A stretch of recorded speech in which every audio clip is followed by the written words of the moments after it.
Эрхэм үзэгч та бүхэндээ орон төргий 2225 эдийн засгийн тойм хөтөлбөр эхэлж байна. Улсын хурл дахь бие даагч бүлгийн гишүүд Монгол банкны ерөнхийлөгчийг огцруулах хүсэлтийг улсын хурлын дараад өглөө. Тэд Монгол банкны тухай хуулийн 4-1-т Монгол банкны үндсэн зорилт нь үндэсний мөнгөнд тэмдэгт төгрөгийн доктортой байдлыг хангана гэдэг заалтыг үндэслэн Монгол банк энэ үүргээ биелүүлж чадахгүй байна гэж үзсэн байна. Сүүлийн 10 орчим сарын хугацаанд төгрөгийн Америк доллартай харьцах ханш 30 гаруй хувиар сулраад байна. Үүнээс болж иргэдийн амжиргааны түвшин уламд ордож, аж ахуйн нэгжүүдийн бүтээгдэхүүний өртөг нэмэгдэж байгаа нь Монгол банкны ерөнхийлөгч Зол Жаргалын ажил үргийг гүйцэтгэх мэдлэг чадвар, ажлын туршлага хангалтгүй байгааг нотолж байна гэж үзсэн байна. Ингээд улсын их хурлын гишүүн Ганбаатарын яриаг хүргэе. Өнөөдөр улсын их хурлын гишүүний хувьд өнөөдөр энэ Монгол банкны ерөнхийлөгчийг бид томилсон. Бид тэр албан тушаал дээр тавьсан. Тавихаас өмнө тэр хүн ханшийн бодлого, мөнгөний бодлого, валютын ханш, төгрөгийн худалдаа авах чадвар энэ болгон дээр Монгол хүмүүсийн амжиргааг дээшлүүлнэ гэж амласан. Амлалтаа биелүүлэхгүй байна. Мөнгөний бодлого алдчихлаа. Сайд нар ялгаагүй. Ингээд сайд нар дээр нь хариуцлага тооцъё, дан давхар дээлийн тайдяа гэсэн чинь нөгөө нэг улс төрчидсэн, намдсан, бие биендээ цус орцсон, бие биендээ тендердсэн. Энэ утгагүй тогтолцоонд ерөөсөө хариуцлага тооцохгүй.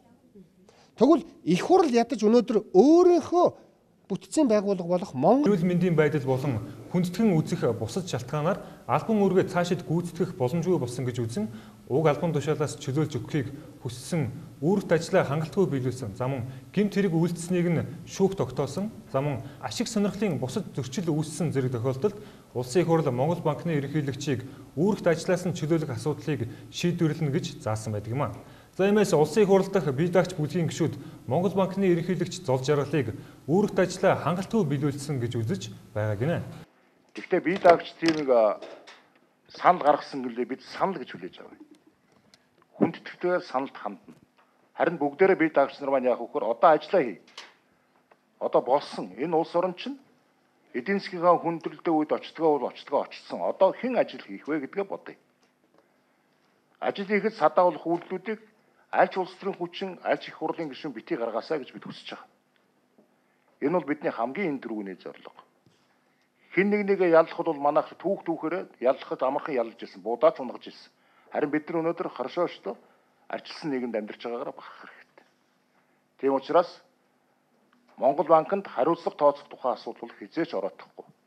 Харин Монголын эдийн засаг эрүүлжүүлэх тухай асуудал бол ороодчих гээд байна. Өнөөдөр валютын ханшийг доктортой байлгах 2 сонголт байна. Нэг дэх сонголт нь муу сонголт. Ямар сонголт байгаа вөхөр бид нар өнөөдөр валютын ханшийг доктортой байлгахыг 1700 дээр бүр ингээд хүчээр барьж болно. Тэгэх юм бол бид нар дотоодын нийт бүтээгдэхүүний өсөлтийг бууруулна, ажлын байрны алдаг нэмэгдэнэ. Энэ бидний сонголт биш гэж бид үздэг. 2 дахь сонголт байна. Энэ үгээр өнөөдрийн бодит эдийн засаг байгааг нөхцөрөө байна. Ганцхан гадаад валютынхаа урсгалыг нэмэгдүүлэх 5 толгой болон оюу толгой биш юу гэдгийг одоо уул уурхаа одоо 80% бидний эзэлж шүү дээ. Энэ 80%-аас оруулж ирэх валютын урсгалаа нэмэгдүүлэх 2 дахь боломж байна. Бид 2 дахь боломжийн сонголтын дээр л яригдж байгаа. Энэ нь Монгол банкнаас 100% хамаарах зүйл байна. 100% хамаарахгүй ч зүйл байна. Засгийн газрын идэвхтэй үйл ажиллагаанаас хамаарах зүйл бас байна. Тийм учраас бид өнөөдөр бодлогоо бол зөв тодорхойлох ёстой гэж ийм байр суурин дээр альчилсан нь байгаа гэдгийг би дахиад хэлчихье.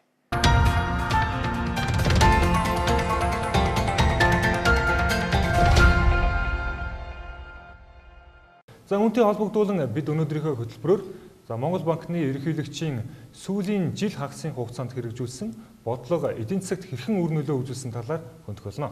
Төв банк нь мөнгөний бодлогын арга хэрэгслүүдийг ашиглан бодлогын хөвөг өсгөх, эсвэл бууруулах замаар эдийн засаг дахь нийт мөнгөний нийлүүлэлтэд нөлөөлж ажилладаг юм аа. Үүнээс гадна Монгол банкны ерөнхийлөгч Зол Жаргал сүүлийн жил хагасын хугацаанд эдийн засгийн доктортой байдлыг хангахын тулд мөнгөний бодлогын уламжлалт бус арга гэдэг цоошин хэрэгслийг Монгол банкны түүхэнд анх удаа хэрэгжүүлсэн байгаа. Монгол банкны өмнөх ерөнхийлөгч нар мөнгөний бодлого хэрэгжүүлэхдээ уламжлалт арга буюу зөвхөн бодлогын хөв өөрчлөх замаар бодлого явуулдаг байсан бол уламжлалт бус аргыг хэрэглэсэн манай улсын түүхэнд дэх анхны тохиолдол гэдгийг онцлох хэрэгтэй. Харин Монгол банкны ерөнхийлөгч энэ уламжлалт бус аргыг хэрэглэснээрээ буруудаж улсын хурлын зарим гишүүн түүнийг үүрэгт ажлаас нь чөлөөлөх тухай яриад эхэллээ. Тэгвэл мөнгөний бодлогын уламжлалт бус арга гэж чухам юу хэлээд байгааг энд авч үзье. Улсын хурлаг сөрөг хүчний зүгээс Монгол банк сүүлийн жил гаруй хугацаанд эдийн засагт 4 орчим их найд төгрөг нийлүүлсэн нь эдийн засгийг өнөөгийн нөхцөл байдалд хүргэлээ гэж буруутгаж байгаа. Энэ 4 орчим их найд төгрөг бол дээр дурдсан бодлогын уламжлалт бус арга хэрэгслийн санхүүжилт юм а. За энэ хүрээнд Монгол банк нийлүүлэлтийн гаралтай инфляцийн дарамтыг бууруулах, банкуудыг их усүрээр дэмжих, бодит секторыг дэмжих, хуримтлалыг нэмэгдүүлэх гэсэн үндсэн чиглэлүүдээр бол ажилласан байгаа. За Монгол банкны үндсэн зорилтуудын нэг нь инфляцийг нам дор буюу нэг оронтой тоонд барих явдал байдаг юм а. За Монгол банкны хувьд өнгөрсөн оны эхэнд 2013 оны төгсгөлд инфляцийг нэг оронтой тоонд барих буюу 8% хүргэх зорилт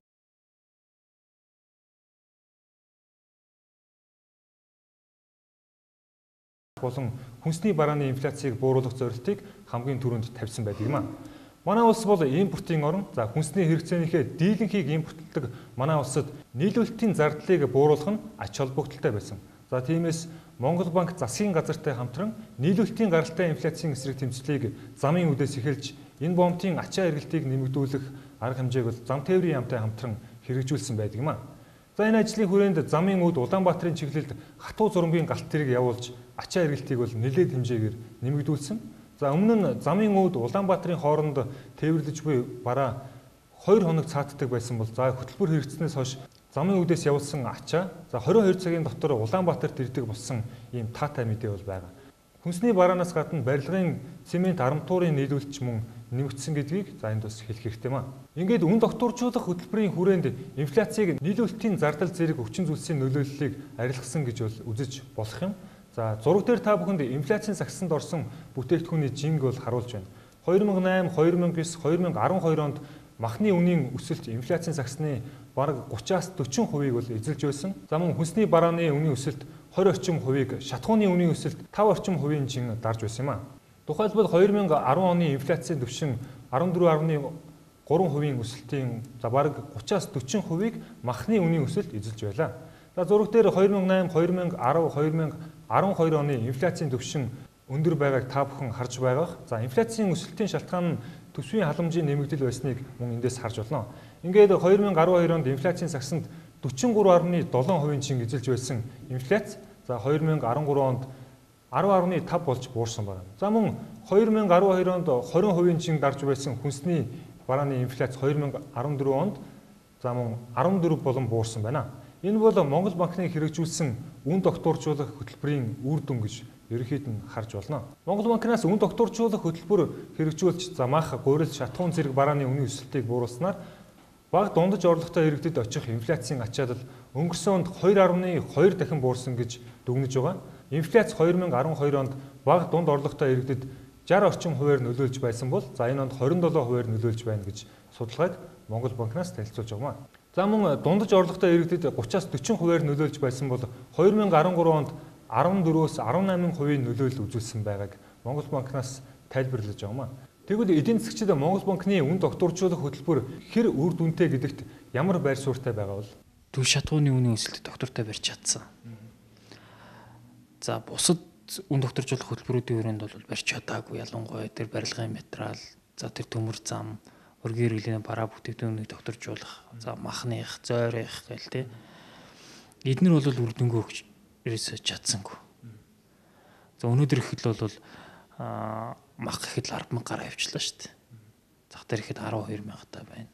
Гурилын үн гэхэд л оны эхнээс хойш 10.6% өсчлөө. Тийм ээ. За инфляц маань өөр 12.3% буюу нөгөө зорилтод 8%-ээс даваа явчлаа.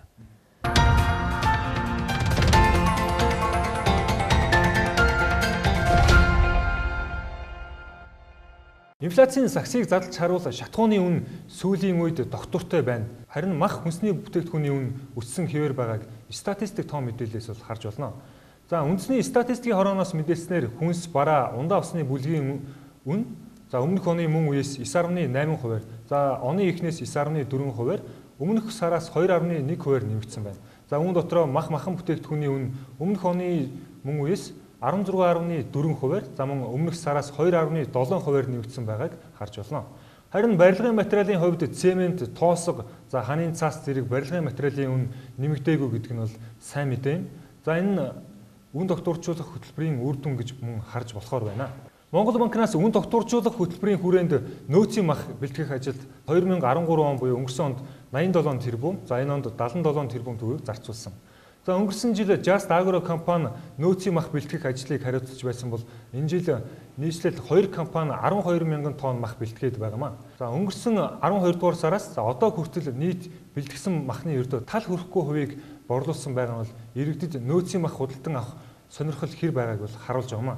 За хэдийгээр нөөцийн мах бэлтгэж махны үнийг барих гэж оролдож байгаа боловч иргэд нөөцийн махнаас илүү худалдааны махыг бол илүүд үзэж байгаа нь үн докторжуулах хөтөлбөрийг үр дүнгүй болоход нөлөөлж байна. Махны үнийг барихын тулд нөөц бүрдүүлсэн ч үр дүнгээ өгөхгүй байгаад бол олон хүн гайхаж байгаа. За тэгвэл энэ талаар эдийн засагчийн яриаг хүргье. Одоо ингээд 8-ч нараас асуудیں۔ Ингээд махны үн ягаан өсөж байгаа бол хань шөсөд юм гэж тайлбарладаг байхгүй. Энэ хоёр чи огт холбоогүй хоёр зүйл. Махны өмнө өмнөх динамик түүхийг үзэх юм бол үндсэн 3 зүйл маханд хүчтэй нөлөөлж исэн. Нэгдүгürt бол зуд.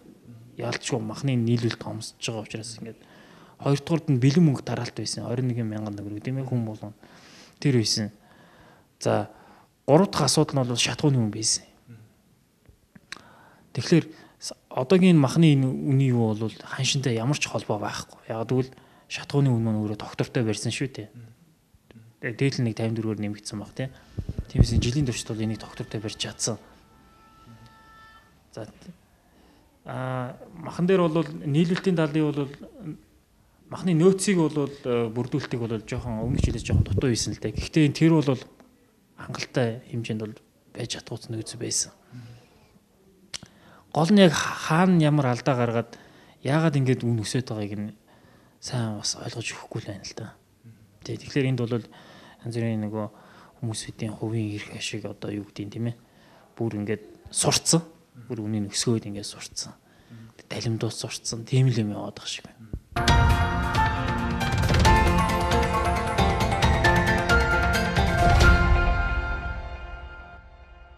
Монгол банкнаас үн докторжуулах хөтөлбөрт нийт 916 тэрбум буюу бараг 1.80 төгрөгийг зарцуулсан байна.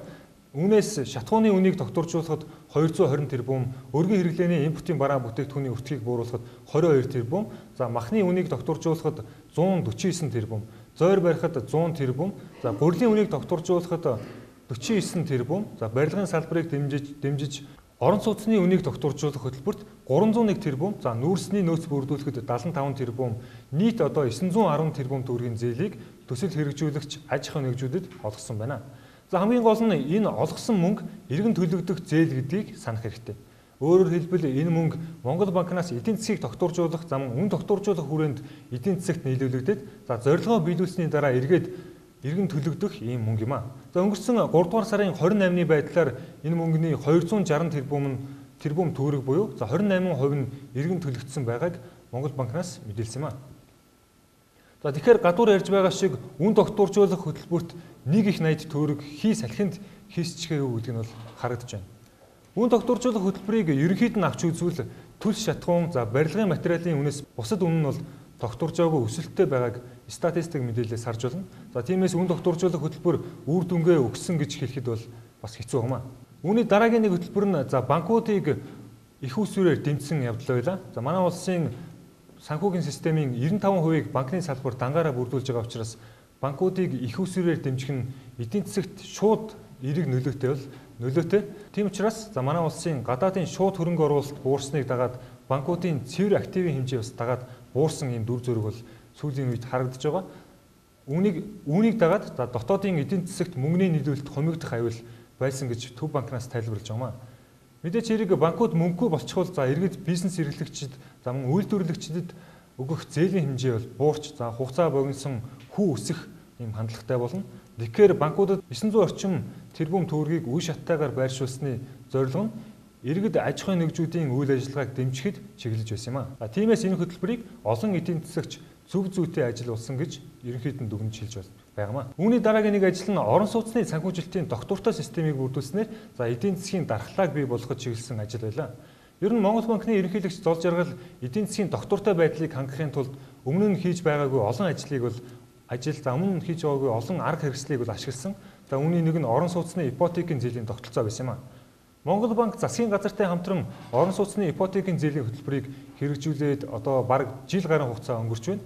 За өнгөрсөн хугацаанд нийт 1.1 их 80 орчим төгрөгийг орон сууцны ипотекийн зээлийн хөтөлбөрт орууллаа. За мөн 18,210 иргэнийг орон сууцны зээлийн хөтөлбөрийг 8% руу шилжүүлсэн. За мөн 19,230 иргэнд шинээр орон сууцны зээл олгожээ. Үндсэндээ 37,500 иргэн энэ хөтөлбөрт хамрагдсан байна. За нэг талаас нь харуул бараг 40 мянган иргэний орон сууцны асуудлыг шийдвэрлэнэ гэдэг нь иргэдийн хуримтлалаар дамжин эдийн засагт доктортой байдал хүсэж байгаа дархлааг сайжруулахад маш том алхам болно гэж эдийн засагчид үзэж байна. Нөгөө талаас орон сууцны зээлийн энэ их өсөлт нь эргээд эрсдэл бий болгох буй эдийн засгаа татаад унахчихгүй гэсэн болгоомжлол мөн байнамаа. Ямар ч байсан Монгол банк засгийн газар 2 түүхэндээ анх удаа орон сууцны ипотекийн урт хугацаат зээлийн тогтолцоог хэрэгжүүлж эхэллээ. Энэ зээл цаашид урт хугацаанд хэрэгжих боломжтой эсэх талаар яриул мэдээж маш олон зүйлийг ярьж болно. Гэхдээ энэ хөтөлбөр бодит үр дүнгээ өгч байгаа нь бол харагдаж байна. Хамгийн гол нь орон сууцны ипотекийн зээлийн тогтолцоо хэрэгжиж эрэлтийг дэмжснээр үн огцом өссөн мөн асуудал байна. Монгол банк засгийн газар 8% хүүтэй зээлийн хөтөлбөрийг хэрэгжүүлж нэг талаас эрэлтийг дэмжин нөгөө талаас барилгын компаниудад хөнгөлөлтэй зээл олгож барилгын материалуудын үнийг докторжуулж нийлүүлэлтийг дэмжснээр орон сууцны үн доктортой болно гэж бол тайлбарлаж байсан ч орон сууцны үн жилийн дотор бараг 30 орчим хувиар өсчихлөө. Өнгөрсөн 1-р сард 1 м2 орон сууцны үн дунджаар 1 сая 800 мянга орчим төгрөгийн үнэтэй байсан бол одоо дунджаар 2 сая 230 мянган төгрөг болон нэмэгджээ. Барилга бот байгуулалтын яамны төрийн нарийн бичгийн дарга Эрдэнэ бүрэн өнгөрсөн онд хэвлэлд өгсөн ярилцлагада эрх авраас буюу энэ оны 4-р сараас эхлэн орон сууцны үн 1 м2 нь 20-30 хувиар буурна гэж байсан бол үн харин ч өсөх хандлага хадгалсаар байна. Орон сууцны ипотекийн зээлийн тогтолцоог хэрэгжүүлсэн нь нэг талаас үр дүнтэй боловч үн өссөн бодлогын алдаа хаана байгааг тодруулах шаардлагатай байна. Засгийн газар Монгол банктай хамтран хэрэгжүүлсэн бодлогын хүрээнд баригдаж байгаа орон сууцнууд энэ хавраас эхлэн ашиглалтанд орсон. Гэтэл хэдэн 10 тэрбум төгрөгийн хөнгөлөлттэй зээл авчгаад үнэ бууруулдаггүй барилгын компаниудад хариуцлага тооцох шаардлага бол байнамаа. Барилга бот байгуулалтын яам Монгол банктай хамтран хэрэгжүүлсэн хөтөлбөрт хамрагдсан компаниудын нэрс одоо хүртэл бүрэн тодорхой болоогүй байна. Тэгэхээр эдгээр компаниудын нэрсийг яаралтай тодорхой болгож үнэ зохиомлоор нэмсэн хариуцлагыг бол эдгээр компаниудад бас тооцох шаардлагатай байна. Барилга бот байгуулалтын яамны төрийн нарийн бичгийн дарга Эрдэнэ бүрэн орон сууцны үнийн хөөрөгдөл бол төр зургийн асуудал гэж хэлж байсан. Тиймээс хэлсэндээ үрч орон сууцны үнийг бууруулж чаддаггүй юмхэд доктортой түвшинд барих шаардлагатай байна. Хөтөлбөр хэрэгжихээс өмнө иргэд 18 орчим хувийн хүүтэй зээл авч байсан бол одоо 8% чилснээр худалдан авах чадвар нь 30%-аар нэмэгдсэн гэж Монгол банкнаас тайлбарлаж байгаа. Гэтэл орон сууцны үн 30%-аар өсөж байгаа нь 18% хүүтэй зээл авснаас ялгаагүй боллоо гэж мөн зарим иргэд бол ярьж байна. Энэ ч мөн үнний ортой. Ямар ч байсан орон сууцны ипотекийн зээлийн тасралтгүй тогтолцоог хэрэгжүүлсэн гэдэг сайхан нэрийг үнийн 30% өсөлт мөн баллаж байгаа. Ипотекийн зээлийн хөтөлбөрийн цаад агуулга нь дундаж давхаргын хуримтлалыг нэмэгдүүлэх замаар эдийн засгийн доктортой байдлыг хангахад чиглэж байсан гэдэг. Ингэснээр олон жилийн туршид цалингаа хэрэглээнд зарцуулдаг байсан хүмүүс хуримтлалж эхлэх боломжтой болж байгаа.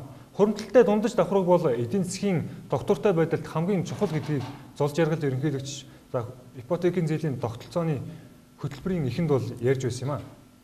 Ингээд Монгол банкнаас эдийн засгийн доктортой байдлыг хангахын тулд мөнгөний нийлүүлэлтийн хэмжээг өөрчлөх, уламжлалт арга хэрэгслээс гадна үнийн доктортой байдлыг хангах буюу инфляцийг халамжийг хавтгааруулах бус харин хуримтлалыг дэмжин дотоодын үйлдвэрлэлийг урамшуулж байгаа нь урт хугацаанд инфляцийг бууруулах сайн талтай гэж үзэж болох юм а. Энэ үднээсээ Монгол банк бодлогын хувьд өөрчлөлт гаргасан гэж хүмүүс дүгнэж байна. Ер нь Монгол банк эдийн засагт мөнгө нийлүүлж инфляцтай тэмцэх бодлогыг өнгөрсөн 2013 онд хэрэгжүүлсэн. Зарим эдийн засагч үн докторжуулах болон эдийн засгийг докторжуулах хөтөлбөрийн хүрээнд 3.4 их 80 төгрөгийг эдийн засагт нийлүүлсэн сөрөг нөлөө нь валютын нөөцийн хомсдлоор илэрч байна гэж дүгнэж байгаа. Өөрөөр хэлбэл Монгол банк эдийн засагт 3.4 их 80 төгрөгийг нийлүүлсэн төгрөгийн илүүдлийг бий болгож төгрөгтэй хүмүүс валютын харилцах болон хадгаламжийн дансаа нэмснээр валютын дутагдал бий боллоо гэж үзэж байгаа. 2013 оны 3 дугаар сарыг энэ оны 3 дугаар сартай харьцуулбал ам долларын харилцах болон хадгаламжийн дансны хэмжээ 50%-аар нэмэгдсэнийг статистик тоо мэдээлэлээс харж байна. Эдийн засагчдын хувьд Монгол банк эдийн засгийн доктортой байдлыг хангахын тулд өмнө нь хэрэглэж байгаагүй уламжлалт бус аргыг хэрэглэсэн зөв байсан гэж дүгнэдэг. Харин энэ хөтөлбөрүүдийн үр дүнгийн тухайд ярих зүйл их байгаа. Монгол банк засгийн газартай хамтран ипотекийн зээлийг тогтолцоог хэрэгжүүлсэн. Харин энэ хөтөлбөрийг Эцэгчийн сонгуулийн өмнө хэрэгжүүлсэн нь цаг үеэ олсон хэрэг мөн байсан уу үгүй юу гэдэгт мөн асуудал болж байгаамаа. Зарим эдийн засагч орон сууцны эрэлтийг цагаа олоогүй байхад нэмэгдүүлсэн үнийн хөөсөнд нөлөөллөө гэж бас дүгнэж байгаа. За энэ мэтчлэн Монгол банк засгийн газартай хамтран хэрэгжүүлсэн хөтөлбөрүүд нь анхнаасаа зөв зүйл рүү чиглэж байсан ч явцындууд зарим нь байгаа оноогүй байгаамаа. Өмнө дандаа эрэлтээс тэмцээд исэн бол одоо яг нийлүүлэлт тал руугаа нөлөөд тийм ээ. Яг инфляцийн суур шалтгаан руугаа чиглээд эдний нийлүүлэлтийг хангаа явуучих юм бол энэ инфляцийг намд төвшөнд бол барина гэсэн. Хэрвээ Монгол банк бол валютын нөөцийг сайн удирдаад ингээд доктортой байдлыг алдаагүй байсан болвол хань шингэтлээ өсөөгүй байсан бол инфляц харин 8% дотор баригдах байсан шүү. Монгол банкны ерөнхийлөгчийг улсын их хурлаас 6 жилийн хугацаатай томилдог. За ингэж парламентын бүрэн эрхийн хугацаанаас сөөлжүүлэн 6 жилээр томилж байгаа нь Монгол банкны ерөнхийлөгчийг хараат бус ажиллах нөхцөлийг бол бүрдүүлж байгаа юм аа. Гэхдээ засгийн эрх нэг улс төрийн хүчнээс нөгөө шилжигд Монгол банкны ерөнхийлөгч солигддог бичигдээгүй хууль бас байдаг. За энэ Монгол банкны ерөнхийлөгч хараат бус ажиллах боломжийг бол тодорхой хэмжээгээр хааж байна гэж зарим эдийн засагч үзэж байна. Бусад орны хувьд тухайлбал Америк нэгдсэн улсын хувьд Төв банк нь бие даан үйл ажиллагаа явуулдаг. За үүнээс гадна Төв банкны ерөнхийлөгчийн дэргэд компанийн төлөөлөн удирдах зөвлөлтөд адил үтэж ажиллаж, за үйл ажиллагаанд нь тодорхой хяналт тавих хэрэгтэй гэдэг дээр зарим эдийн засагчид мөн байр сууриа илэрхийлж байна. Монгол банкны ерөнхийлөгчийг чөлөөлөх тухай хэлцэх хүсэлтийг улсын хурлын дарга хүргүүлсэн бие даагч бүлгийн гишүүдийн зөвлөлч, за Монгол банк засгийн газартай хамтарч ажиллаж байна гэд хит хараат ажиллаж байна гэдэг зүйлийг бол ярьж байгаа. За тэгвэл бид энэ талаар зарим эдийн засагчдын байр суурийг сонирхсан юм аа. Төв банк гэдэг маань хэдийгээр засгийн газрын нэг бүтээц салшгүй мөн амин чухал нэг салбар нь боловч засгийн газартайгаа уялдаагүйгээр засгийн газрынхаа бодлогоос эсрэг тесрэг тийм бодлого явуулах бол учиргүй юм байна. Тэгээ энийг бол одоо бас хараат бус гэдэг ойлголтын доор ингэж тэгж ойлгоод байгаа юм л да. Тэгэхээр хэрвээ яг тэр онлайн тэр томьёолыг дагаад тэр журмаар тэр заавраар явах юм бол улс орны эдийн засаг бол одоо доктортой хөгжих боломжгүй болчихж байгаа юм л да. Тэгэхээр энийг бас ялгаж салгаж ойлгох хэрэгтэй. Харин хараат бус байна гэдэг ойлголтынхоо дор 4 жил тутам солигдож байдаг. Засгийн газрын тэр тусмаа 4 жил тутамдаа аль нэгэн намын харьяалалд байдаг. Намын эрх ашгийг хамгаалсан засгийн газар болоод ер нь тэ одоо тодорхой бүлэглэл ч юм уу нам ч юм уу тийм бүлэглэлийн эрх ашиг дээр эрх ашигын дор үйл ажиллагаа явагдаж байгаа тийм засгийн газараас бол хараат бас байх нь бол зөв юм аа.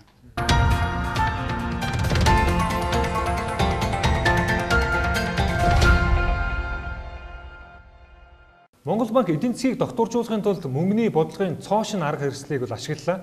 За үн докторжуулах хөтөлбөр, орон сууцны ипотекийн зээлийн хөтөлбөр, за мөн арилжааны банкуудыг их усүрээр дэмжих зэрэг нь эцсийн дүндээ эдийн засгийн доктортой байдлыг бол хангахад чиглэж байгаамаа. Монгол банк эдийн засгийн нөхцөл байдалтай уялдуулан за бодлогын хөг нэмэх эсвэл бууруулах замаар за эдийн засаг дахь мөнгөний хэмжээнд нөлөөлдөг. Бодлогын хөв буурахад эдийн засаг дахь мөнгөний хэмжээ нэмэгдэж за банкны хөв бууран иргэн аж ахуйн нэгжид бизнес эрхлэх орчин хаатай болно. Үүний үр дүнд за ажлын байр нэмэгдэнэ. Монгол банк эдийн засгийн өсөлтөө доктортой хадгалах, цаашид ажлын байраа авч үлдэх гэсэн сонголтыг буюу бодлогын хөвгээ бууруулах сонголтыг хийсэн байна. За энэ тохиолдолд ам долларын ханшийг хатуу барих боломж ерөнхийдөө байхгүй гэж хэлж болно. За харин ханшийг доктортой барихаар бол за мөнгөний хатуу бодлого барьж эдийн засгийн өсөлт, ажлын байрны өсөлтийн талаар ярихад ерөнхийдөө хэцүү болно. Тиймээс Монгол банк ажлын байрыг хадгалах сонголтыг хийсэн гэдгээ мэдэгдэж байсан. Ингээд бид өнөөдөр улсын хурлын зарим гишүүн Монгол банкны ерөнхийлөгчийг огцруулах асуудлыг хэлцэх хүсэлтийг улсын хурлын даргад хүргүүлсэнтэй холбогдуулан Монгол банкны хэрэгжүүлсэн бодлогын шинэ арга хэмжээ хэр үр дүнтэй байсан талаар хөндлөө. Студид Санжаа Сүрэн ажиллаа.